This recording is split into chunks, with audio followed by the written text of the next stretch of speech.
I remember very clearly when I first came home, I didn't have my driver's license, and that's a big deal. That's, I owed, like, of course, when you're in the midst of doing wrong, you don't care about traffic tickets. I had $6,000 in traffic tickets. So when I came home to try to start doing the right thing, the first thing I needed was identification, and my driver's license was important. And so they threw a barrage of hurdles and obstacles and all of that, and I was like, man, what am I going to do here, And so I finally was able to, through small odd jobs and different things like that, I got a job as a janitor at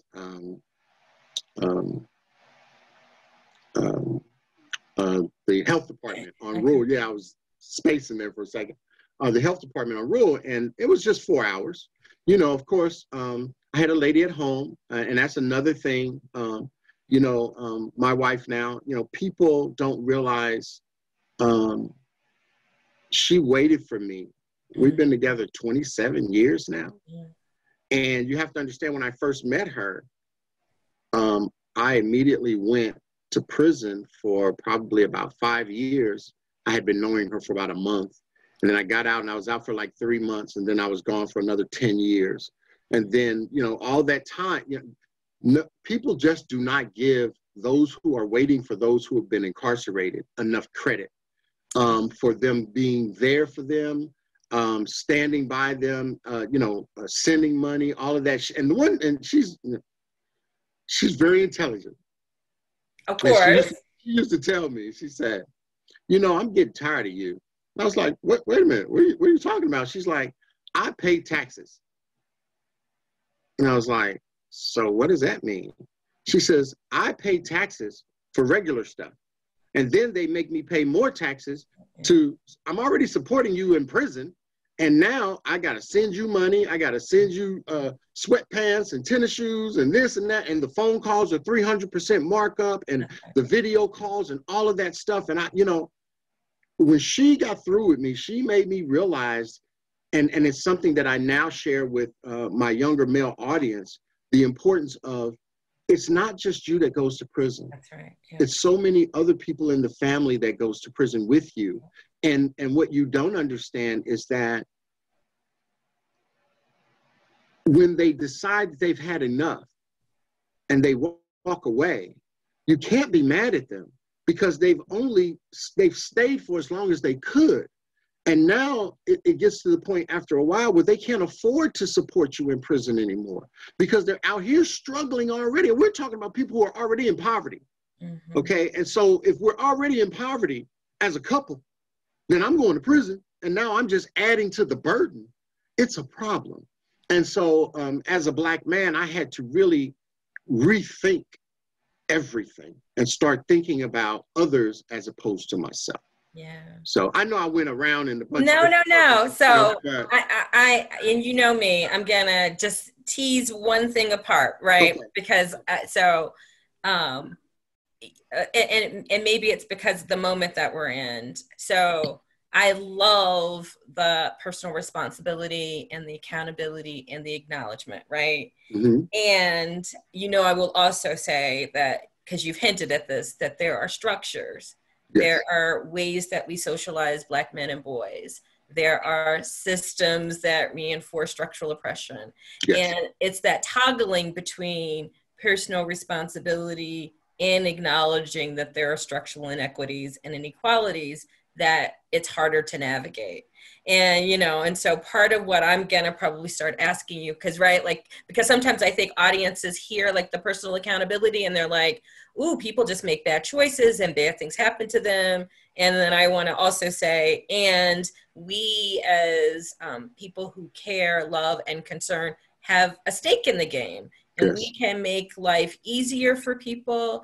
We can create more scars. We matter a lot in that paradigm. And so accountability is very important. And unfortunately for me, and here's another thing, we mature at different rates mm-hmm. based upon the people that we've encountered in our lives. Yeah. And having encountered probably the most beneficial individuals later in my life, it meant that I had to go through a lot of struggles on my own and try to figure things out and making bad choices after bad choices after bad decisions and all of that, and dealing with those consequences. And of course, for a long time, like my young counterparts now, I found myself pointing the finger at other people. You know, my dad wasn't there, my mom wasn't there, you know, blaming other individuals for my bad choices. After you're 18 and after you get to that point where you're legal, it's on you. You know, that's one of the things that I learned as well. For a long time, I felt sorry for myself because I felt like, you know, I grew up without a father, and we all paint that picture of, you know, guys, black men growing up without their fathers, this, that, and the other. But when I came home, I had a great opportunity to go to New York, which is where I'm from originally, and to talk with my father. And the same thought process that I had with my daughter is what he had. Yeah. You gotta, and it's a generational thing. We don't realize that the DNA and the things that are being passed down to us. And so I had this conversation, you know, when I went, and I had thought about this conversation for years, and I'm gonna go and I'm gonna talk to him, and I'm gonna let him know that, you know, him not being there, you know, it scarred me, and and I'd never think about it now. I never considered the same thing with my daughter. Yeah. Okay. But I was like, yeah, I'm gonna have this great conversation, and I'm gonna make him feel the hurt that I felt. Yeah. And when I talked to my father, he said, I was providing for you. What do you mean? No, he said, so what's wrong? And I was like, well, and the look on his face changed my life. How so? He had a look on his face like, so what? The same look that I probably had on my face when my daughter was saying you weren't there for me.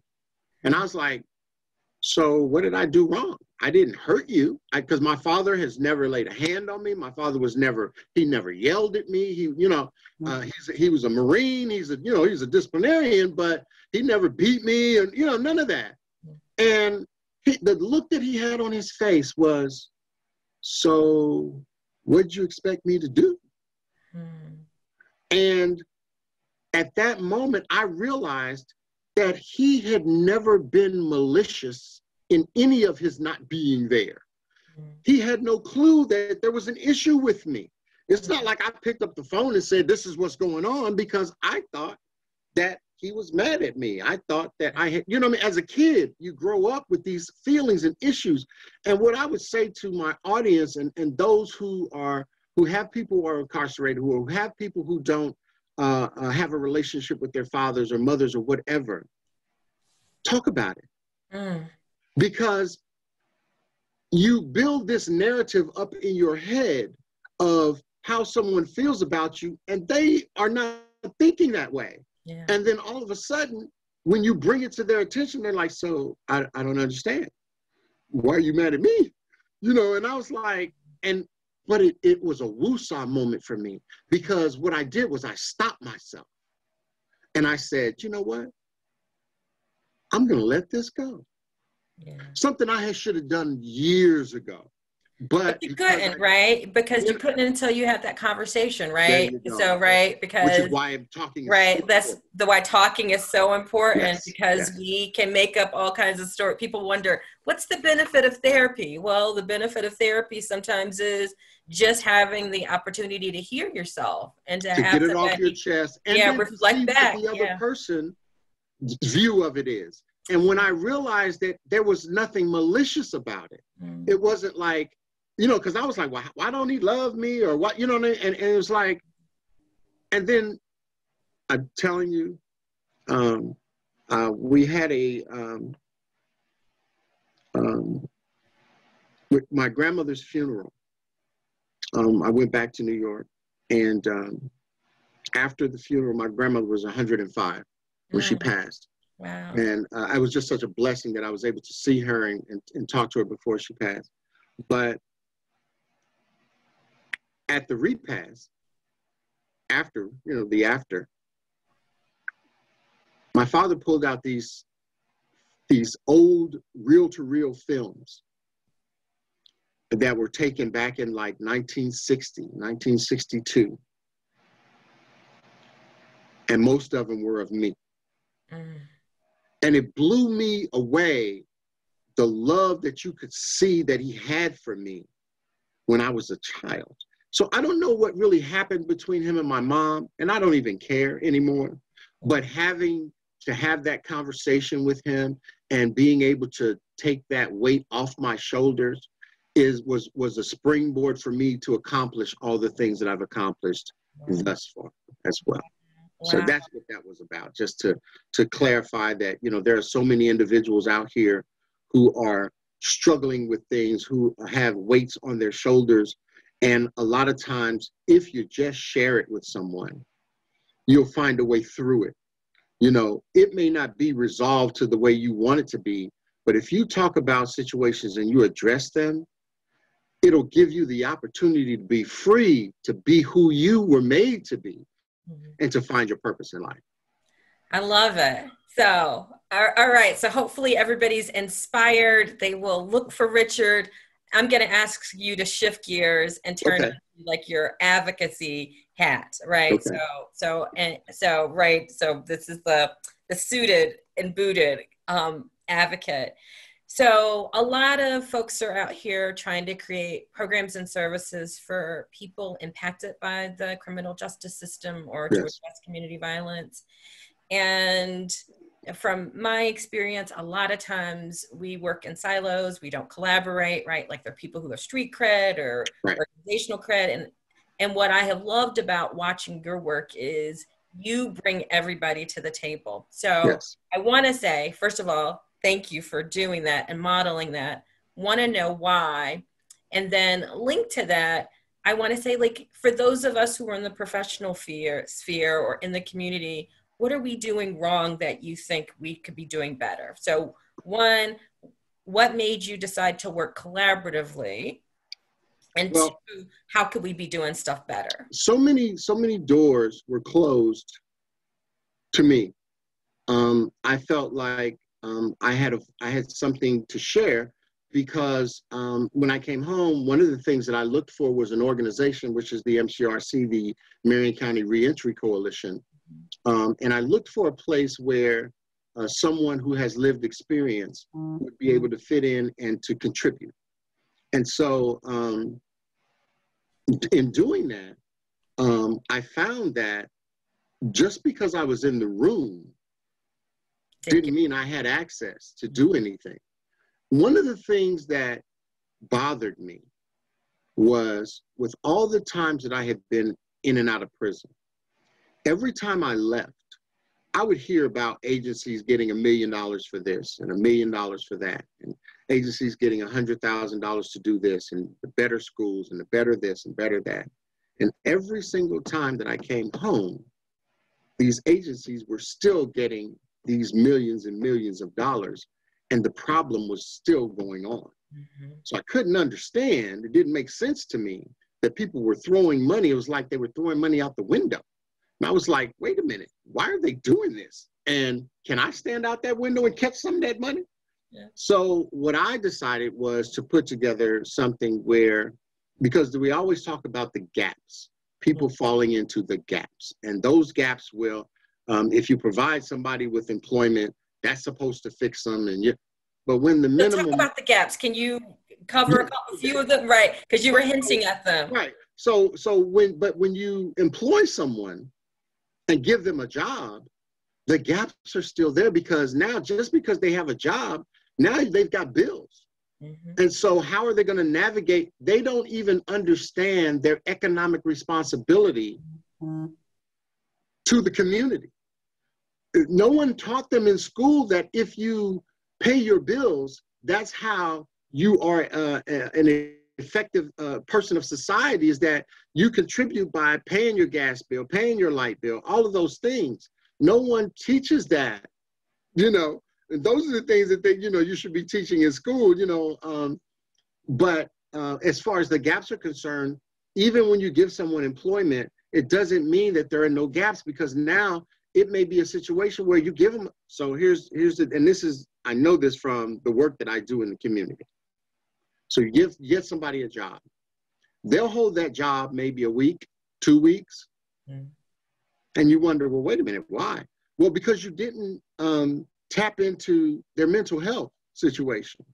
And so their mental health doesn't allow them to get up. Now they can go and they may be able to bluff their way.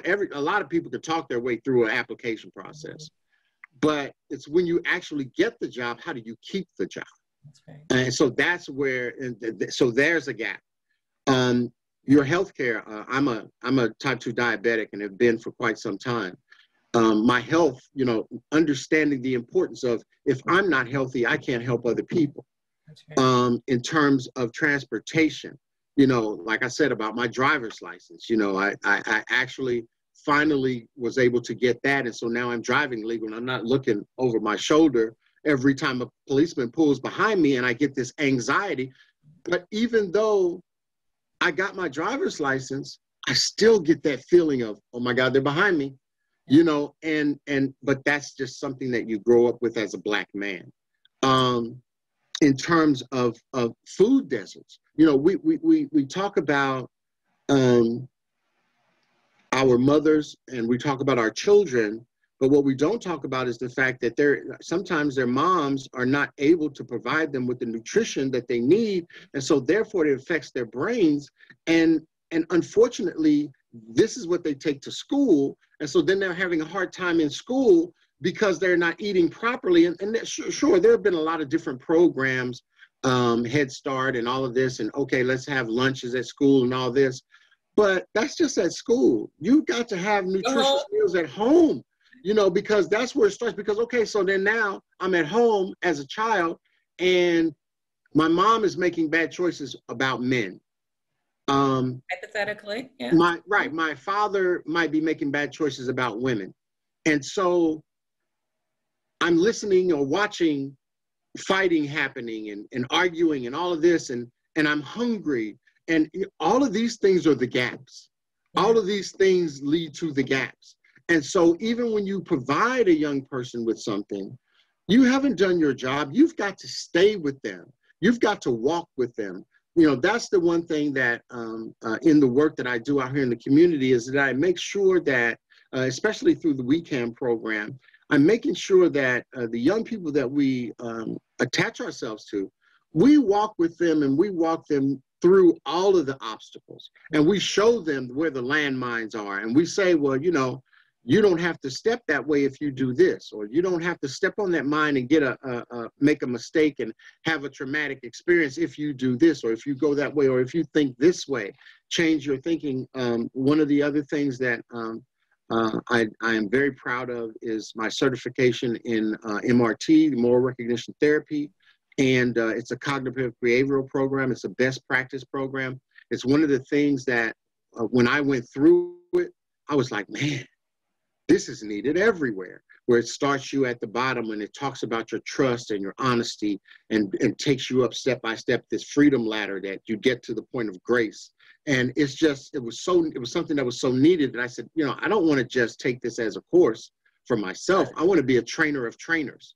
And so, and I guess Richard, right, you froze for a second. So where we left off was you were talking about the benefits of MRT, and you were saying that you were really proud of it. And I want to make sure that we go back and really talk about that gap piece, and also some advice for people who might be where you were like 30 years ago. So finish your statement. Yeah. So, I mean, you know, I saw in the MRT process the ability to change lives, and not only change lives, but change the thought process, because that is what's really the key, is to change a person's thought process. You know, until and of course, change is the hardest thing. And it's the one thing that we never want to do, because once we get comfortable, nobody wants to change if everything's going great. But you can never be your best self unless you get comfortable with change. because then you're constantly growing. You're always looking at the things that have been considered mistakes in your life as now learning opportunities. And you don't beat yourself up when you make a mistake. You ask God, well, okay, so what was I supposed to learn here? What am I missing? You know, and so that's what has really helped me in the long run in the work that I do out here in the community with our young people, always trying to share with them, skipping a lot of the mistakes that I made, but letting them know that it's okay for them to make mistakes, but just make the kind of mistakes that don't send you to prison. Don't make the kind of mistakes for our young people now that don't put you in a pine box, because the mistakes now lead to death. It's not about like when I was growing up, you know, you had to be able to fight. Nobody's fighting anymore. They're shooting people.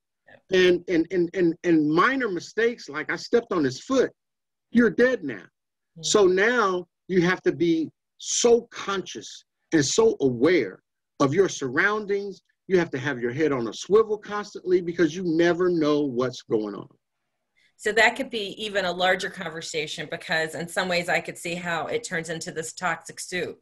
You grow up maybe not believing that you can express or have feelings, and then maybe you actually end up with like an experience where you get incarcerated temporarily, which reinforces stuffing your feelings, and then you try to navigate and live in a community and don't feel safe, right, without support. Well, in prison, of course, you have to be the tough guy.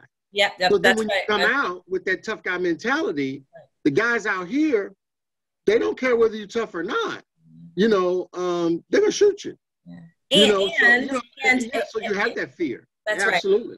Right. And what you just said was, in order to get healing, you got to be in environments where you can let your guard down. Yes.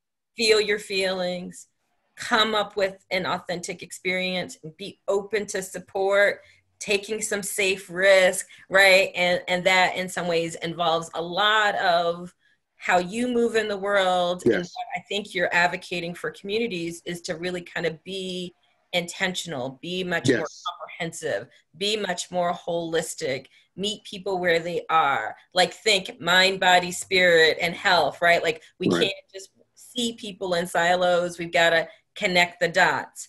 So with you saying silos, of course, so we can go into collaboration. Yeah. So I work with just so many different organizations because what we were finding were people, and that's I go back to the agencies. Some agencies were getting money, other agencies were not getting money. We have grassroots organizations, and then we have these large multi-million-dollar organizations that are basically classified as having capacity to do the work.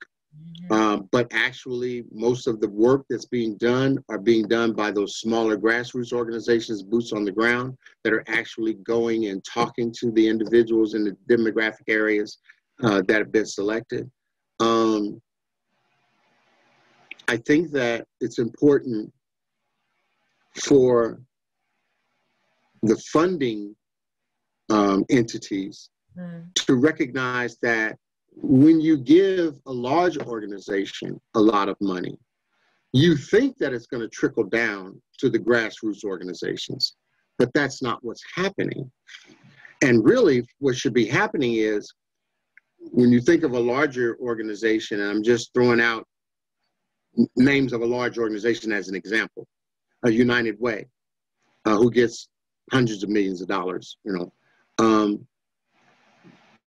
people think that United Way should teach you how to do the work you're doing.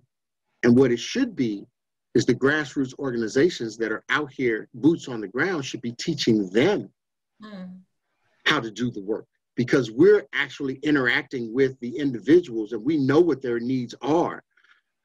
Larger organizations have to send scouts out, and those scouts only get so far, because most of them are not going to go into the neighborhoods that I will go into, that I'm accepted into, the high crime areas. I go where there's violence, period. I go and am accepted, and because of, I guess, the certain swag that I might have that I bring with me from prison, that I will walk up to people and be like, hey, how you doing? And these guys, you know, they got guns on their hips. You know what I mean? And it's like, what you doing over here? It's like, well, I'm coming to aid and assist you, see what you might need, see how we can help. And then once they realize that you're not the enemy and that you're there to help, their guard comes down. And then hey man, you know, I got a couple kids back here, man. You know how I can get some formula and some Pampers and da-da-da. Then they become little kids again. You know what I mean? And people that are not threatening, you know, but most of these other agencies, these larger agencies, don't know how to go into those areas, and they don't. I'm going to get into one of the things that I do, if I may. We have just a few minutes, so I'm nervous because I want to make sure we have like 3 minutes. Oh, wow. Okay. I know, right? You admitted it was going to go quick. So I want to either hear about the one thing that you want to talk about, or are there final tips, advice, strategies for both? Well, what I would like to do is talk about my organization, the Growing Indie Group. Okay. And we are a cooperative partnership between service providers and grassroots organizations, because basically what we want to do is make this work. Yeah. We provide trauma-informed care services. Well, let me give you our mission statement is to inform, provide information, education, resources, and training to individuals and communities in various stages of recovery, reentry, and rebuilding.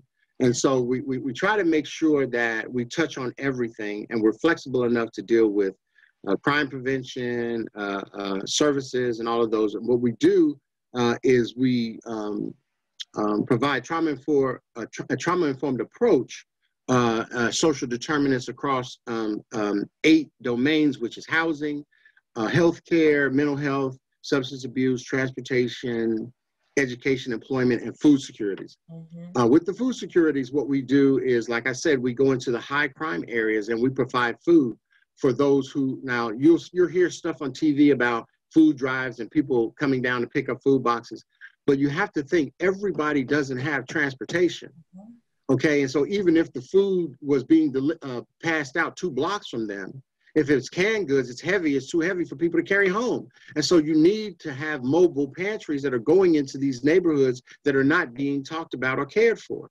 And so what we do is we provide the ability to go into these neighborhoods, develop a trust with the residents, and so they look for us to come in on a regular basis. Now, as far as the collaboration is concerned, what I have done is I now put information and flyers from Goodwill, from the ACLU as far as voting, the 211 books, the resource books, Aspire Indiana, the mental health services, and I take their paperwork and literature and put it in the food boxes so that as we're passing out the food, we're passing out resources as well.